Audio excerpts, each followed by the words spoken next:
Hello students, आइए समझते हैं घूर्णन त्रिज्या क्या है। तो घूर्णन गति में घूर्णन त्रिज्या का कॉन्सेप्ट आता है। परिभाषा है किसी पिंड के घूर्णन अक्ष से उस बिंदु की दूरी को घूर्णन त्रिज्या कहते हैं जहां पर उस पिंड के पूरे द्रव्यमान को केंद्रित मान लेने से प्राप्त जड़त्वाघूर्ण पिंड के अक्ष के परितः जड़त्वाघूर्ण के बराबर प्राप्त होता है। तो इसे एक उदाहरण से समझते हैं। मान लीजिए ये वृत्ताकार चकती है जिसकी त्रिज्या r के बराबर है। वलय नहीं है, चकती है, ध्यान देना है आपको। और इसके केंद्र से इसके तल के लंबवत जाने वाले अक्ष के परितः जो जड़त्वाघूर्ण होता है, यदि आपको याद हो तो ये होता है I = 1/2 mr² के बराबर,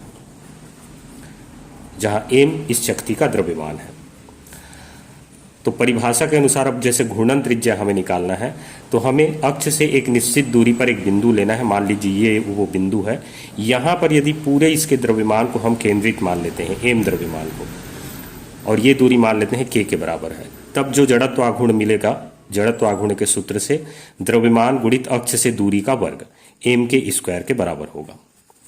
अब यदि ये जड़त्वाघूर्ण इस जड़त्वाघूर्ण के बराबर हो तब ये k जो है घूर्णन त्रिज्या कहलाएगा। मतलब जिस बिंदु पर अक्ष से एक निश्चित बिंदु पर यदि हम समस्त द्रव्यमान को केंद्रित मान ले तो जो जड़त्वाघूर्ण मिलेगा वो मूल जड़त्वाघूर्ण के बराबर हो, तब ये दूरी घूर्णन त्रिज्या कहलाएगी। तो इस जड़त्वाघूर्ण को इस जड़त्वाघूर्ण के बराबर रख दें तो हमें उसका मान मिल जाएगा।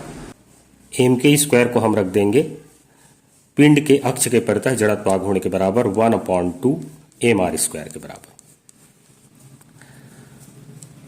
m से m कट जाएगा और दोनों पक्षों का वर्गमूल लेंगे तो k² का वर्गमूल k आएगा, यहाँ r² का वर्गमूल r आएगा, m कट चुका है, और 2 का वर्गमूल √2 आएगा।